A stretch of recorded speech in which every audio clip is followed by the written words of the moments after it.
نحمده ونصلي على رسوله الكريم اما بعد فاعوذ بالله من الشيطان الرجيم بسم الله الرحمن الرحيم قال النبي صلى الله عليه وسلم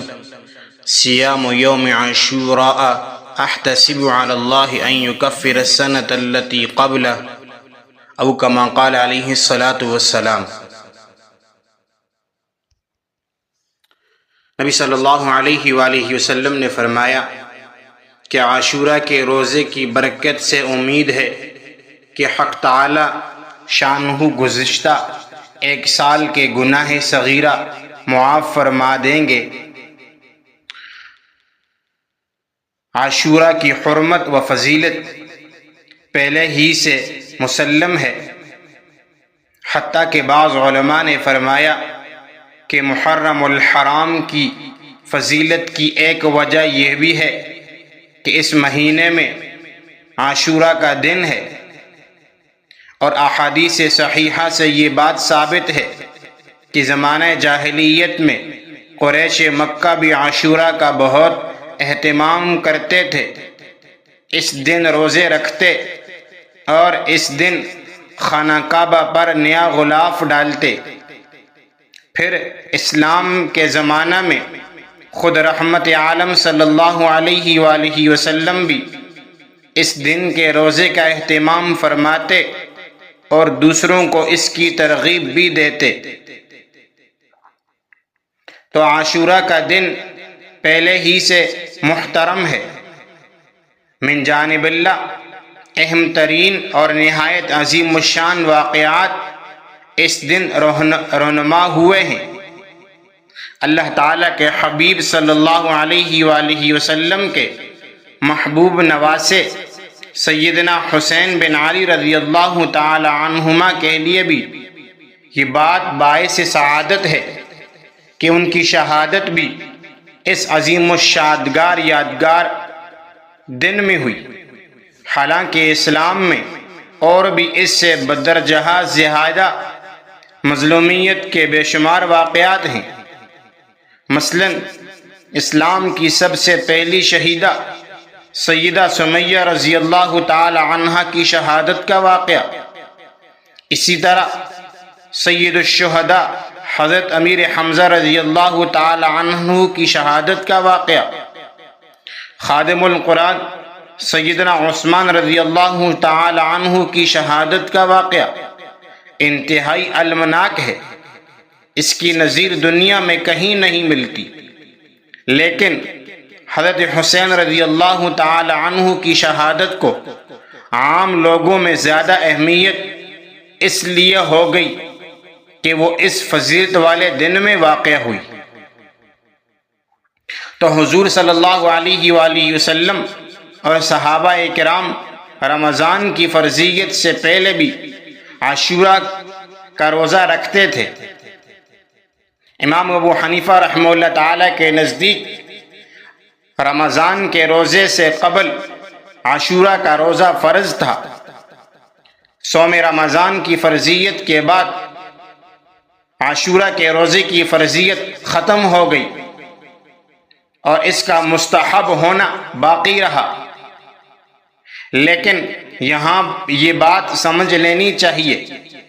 کہ اس کے مستحب ہونے کے 3 درجے ہیں۔ پہلا درجہ یہ ہے کہ عاشورہ کے دن کے ساتھ ایک دن قبل اور ایک دن بعد بھی روزہ رکھے، یعنی اگر 9 اور 10 یا 10 اور 11 کو روزہ رکھا جائے۔ دوسرا درجہ یہ ہے کہ عاشورہ کے ساتھ یا تو 9 کو یا 11 کو روزہ رکھا جائے۔ اکیلا عاشورہ کا روزہ ہی رکھا جائے، لیکن چونکہ اس دن یہود بھی روزہ رکھا کرتے تھے اور حضور اکرم صلی اللہ علیہ وآلہ وسلم ان کی مخالفت کا حکم فرمایا، اس لیے اکیلے عاشورہ کا روزہ رکھنا یہ مکروہ تنزیہی ہے۔ اور حدیث آپ حضرات کے سامنے پیش کی گئی کہ نبی صلی اللہ علیہ وآلہ وسلم نے فرمایا کہ عاشورہ کی برکت سے امید ہے کہ حق تعالی شانہ گزشتہ 1 سال کے گناہ صغیرہ معاف فرما دیں گے، تو انسان خطا اور نسیان کا پتلا ہے، روزانہ نہ جانے کتنے گناہ کرتا ہے، پورے ہفتے، مہینے اور سال بھر میں تو نہ جانے کتنے گناہوں کے انبار لگاتا ہے۔ اب اگر کوئی خوش قسمت عاشورہ کے دن کے روزے کا اہتمام کرے تو 1 سال قبل کے تمام صغیرہ اور سچی پکی توبہ سے تمام کبیرہ گناہ بھی انشاءاللہ معاف ہو جائیں گے۔ پھر یہ عاشورہ ہمارے باپ سیدنا آدم اور سیدنا داؤد علیہ السلام کی معافی کا دن ہے، جس کا تقاضا یہ ہے کہ ہم بھی اس دن روزے کے ساتھ توبہ و استغفار کریں۔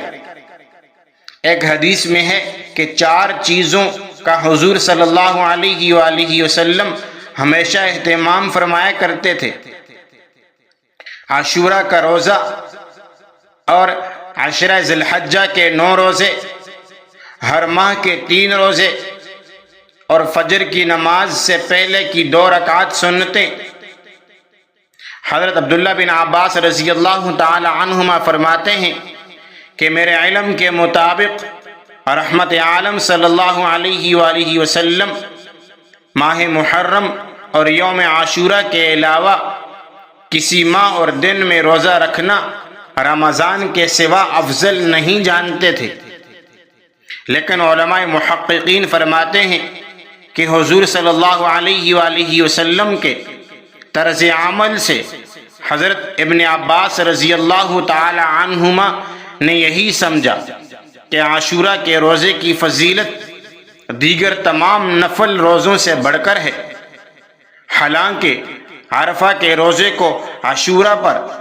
اور عرفہ کے روزے کو عاشورہ پر فضیلت حاصل ہے، تو یوم عاشورہ کی فضیلت اس سے ضرور ثابت ہوئی کہ حضور اکرم صلی اللہ علیہ وآلہ وسلم کے اہتمام سے بھی اس کی فضیلت ثابت ہوئی، اس لیے اس کے روزے کا اہتمام کرنا چاہیے۔ اگر یہ نہ ہو سکے تو کم از کم اس میں روزہ رکھنے والے ہی کا اہتمام کر لیں تو بھی ہمیں اس کا ثواب ملے گا۔ اللہ رب العزت ہمیں ان باتوں پر عمل کرنے کی توفیق عطا فرمائے۔